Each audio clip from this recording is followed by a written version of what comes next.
Hello students. Given problem जो दिया गया है वो जेई एडवांस्ड 2017 में पूछा गया था। क्वेश्चन कुछ इस तरह से है, the sides of a right angle triangle are in arithmetic progression.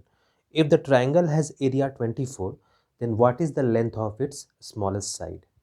Question काफ़ी इंटरेस्टिंग है, वह क्वेश्चन को फिर से रिपीट कर लेते हैं। क्वेश्चन क्या है, the sides of a right angled triangle are in arithmetic progression. If the triangle has area 24, then what is the length of its smallest side? तो हम लोगों से रिस्पेक्टिव ट्रायंगल का स्मॉलेस्ट लेंथ क्या होना चाहिए ये पता करने को कहा गया है। एक राइट एंगल ट्रायंगल में स्मॉलेस्ट लेंथ क्या होना चाहिए। इस प्रॉब्लम में प्रोसीड करने से पहले एक बात डिसाइड कर लेना होगा कि गिवन इन्फॉर्मेशन बहुत ज़्यादा नहीं दिया गया है, जिस कारण से हम लोग डिफरेंट वेरिएबल्स मान सकें। तो जितना कम हो सके वेरिएबल्स उतना कम रखेंगे, क्योंकि केवल एरिया दिया गया है हम लोग को 24 और बाकी साइड्स जो है वो एपी में है। तो किस तरह से इस प्रॉब्लम को प्रोसीड करेंगे और आसानी से सॉल्व करेंगे ये देखते हैं। पहले डायग्राम बनाते हैं ट्रायंगल को, और ट्रायंगल के साइड्स को हम लोग रिप्रेजेंट करते हैं। सिंस ट्रायंगल में साइड्स जो है एपी में है, तो हम लोग कुछ इस तरह से साइड्स को रिप्रेजेंट कर सकते हैं। मान लेते हैं बेस जो है उसको ए से रिप्रेजेंट करते हैं, और थ्री टर्म्स इन एपी को कैसे लिखते हैं हम लोग, ए माइनस टी हो जाएगा, और इसको हम लिखते हैं ए प्लस टी। ये जो थ्री टर्म्स है एपी में है, आसानी के लिए हम लोग ए माइनस टी और ए प्लस डी मानते हैं, ताकि ज़्यादा वेरिएबल्स ना हो। अब क्वेश्चन पे आते हैं। क्वेश्चन में कहा गया है कि स्मॉलेस्ट साइड पता करना है। तो स्मॉलेस्ट साइड क्या होगा, ए माइनस टी। कॉमन डिफरेंस तो सेम रहने वाला है एपी में, और इस डी का वैल्यू हम लोग को फाइंड करना पड़ेगा, ए का वैल्यू फाइंड करना होगा, तब जाके हम लोग स्मॉलेस्ट साइड निकालेंगे। और सिंस हाइपोटेनस लॉन्गेस्ट साइड होता है, तो नेचुरल है कि ए प्लस डी ग्रेटर होगा ए और ए माइनस डी से। अब प्रोसीड करते हैं कैसे हम लोग इस प्रॉब्लम को सॉल्व करेंगे।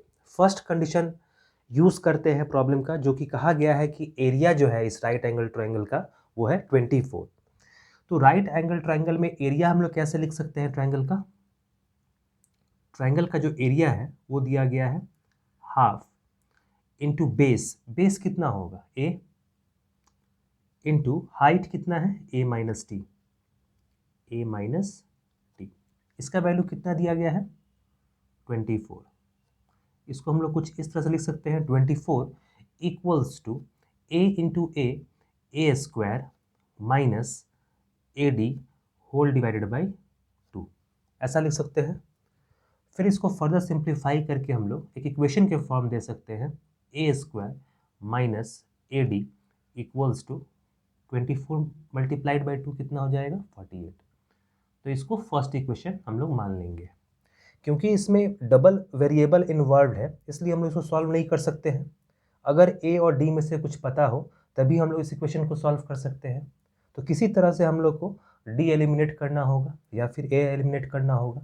तो इसके लिए फर्दर हम लोग राइट एंगल ट्रायंगल के प्रॉपर्टी में जाएंगे। अब वो प्रॉपर्टी क्या है कि बेस का स्क्वायर प्लस परपेंडिकुलर का स्क्वायर हाइपोटेनस के स्क्वायर के बराबर होता है। तो इसको हम लोग यूज़ कर सकते हैं, जिससे हम लोग को इन दो वेरिएबल्स में हम लोग को रिलेशन एक मिल जाएगा, जिसको हम लोग फर्दर इसमें यूज़ करेंगे। तो उस इक्वेशन को हम लोग यूज़ करते हैं, ए स्क्वायर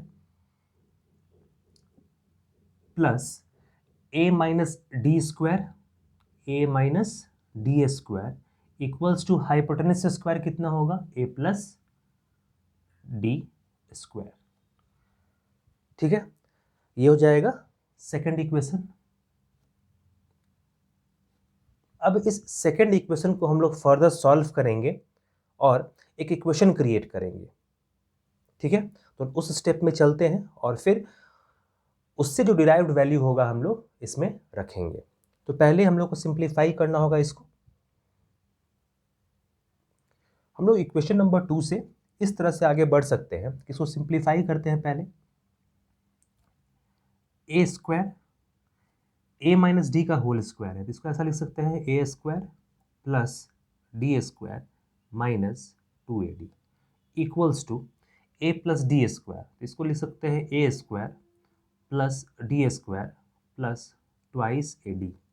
सिमिलर टर्म्स को हम लोग कैंसिल आउट कर सकते हैं, A square D square cancel out हो गया, तो ए स्क्वायर इक्वल्स टू हो जाएगा A square equals to minus 2AD को अगर ट्रांसपोज करें इधर तो ये हो जाएगा 4AD।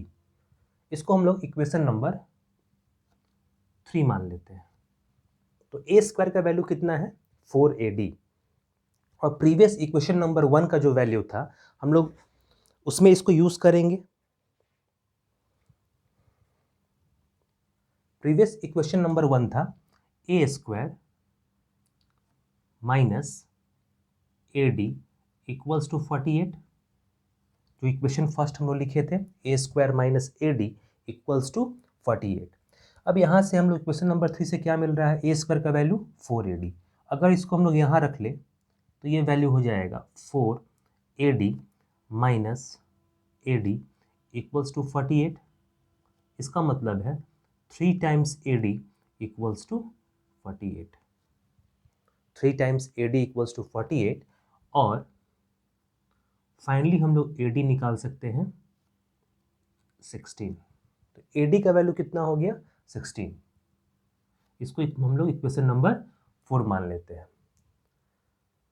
बस 2 इक्वेशन के हेल्प से हम लोग आगे बढ़ रहे हैं और उसी में हम लोग जहाँ जहाँ वैल्यूज़ को पुट करके नेक्स्ट वैल्यू निकाल सकते हैं वो काम हम लोग कर रहे हैं। तो AD इक्वल्स टू कितना हो गया यहाँ से 16।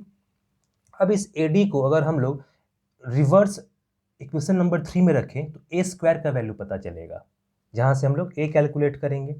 तो AD इक्वल्स टू 16 यहाँ इक्वेशन नंबर 3 में रखते हैं, तो ये हो जाएगा A square equals to 4 multiplied by 16 that is equals to 64। तो ए इक्वल्स टू क्या हो जाएगा प्लस माइनस 8। लेकिन हम लोग प्लस 8 को लेंगे, माइनस 8 को नहीं लेंगे क्योंकि डिस्टेंस जो है, लेंथ जो है नेगेटिव नहीं होगा। तो a इक्वल्स टू हम लोग लेंगे 8। अब जब हम लोग को a इक्वल्स टू 8 पता चल गया है तो हम लोग इसको इक्वेशन नंबर 4 में रख सकते हैं ताकि d पता चल जाए। तो AD इक्वल्स टू कितना है 16। तो d इक्वल्स टू क्या हो जाएगा 16 by 8 that is equals to 2। तो अब a भी पता है और 2 भी पता है, डिस्टेंस भी पता है, सॉरी कॉमन डिफरेंस भी पता है। ठीक है, तो a का वैल्यू कितना हो जाएगा यहाँ पे 8, a माइनस डी का वैल्यू कितना हो जाएगा 8 माइनस 2 6। तो ये लेंथ कितना हो जाएगा 6, ये लेंथ हो जाएगा 8 और ये लेंथ हो जाएगा 10। तो स्मॉलेस्ट साइड का लेंथ कितना है 6। तो जेईई एडवांस 2017 में ये प्रॉब्लम पूछा गया था जो इंटरेस्टिंग था। बार बार हम लोग को केवल 2 इक्वेशन से ही आगे बढ़ना था और रिवर्स पुट करते हुए डिफरेंट वैल्यूज़ को निकालना था। तो मेन एम तो यही था कि हम लोग सबसे पहले किसी एक वेरिएबल को निकालें, फिर उसको पुट करने के बाद सेकेंड वेरिएबल को निकालने के बाद हम लोग ये बता सकते हैं कि लेंथ कितना होगा। तो 6, 8 और 10 के साइड्स में 6 स्मॉलेस्ट साइड होगा। हम लोग इस लेंथ को भी यहाँ पे 6 मान सकते थे, इसको 8 मान सकते थे, कोई फर्क नहीं पड़ता है इससे। ठीक है, लेकिन स्मॉलेस्ट साइड क्या होगा 6।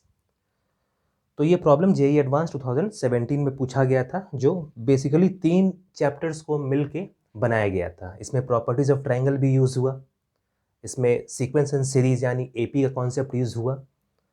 तो इस तरह से डिफरेंट चैप्टर्स को कंबाइन करते हुए सवाल को बनाया जाता है। लेकिन अगर कंसेप्ट क्लियर है किसी भी चीज़ का तो प्रॉब्लम को आसानी से सॉल्व कर सकते हैं। जैसे ये सोचना कि फर्स्ट इक्वेशन तो हम लोग क्रिएट किए जो गिवन इन्फॉर्मेशन से था कि एरिया कितना दिया गया है 24। लेकिन ये सोचना कि किसी राइट एंगल ट्रायंगल में हम लोग को एक और इक्वेशन चाहिए होगा इस प्रॉब्लम को सॉल्व करने के लिए, उसमें हाइपोटेनस का स्क्वायर किन्हीं 2 साइड्स के स्क्वायर के बराबर होता है। तो इससे हम लोग एक एक्स्ट्रा वेरिएबल के रूप में इक्वेशन क्रिएट किए और फिर आगे बढ़ते हुए प्रॉब्लम को इजीली सॉल्व किए।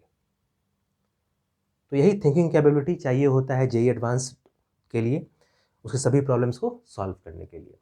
नेक्स्ट क्लास में बच्चों हम लोग एक और इंटरेस्टिंग प्रॉब्लम के साथ मिलेंगे और उसको सॉल्व करेंगे। ठीक है, फिर नेक्स्ट क्लास में मिलते हैं।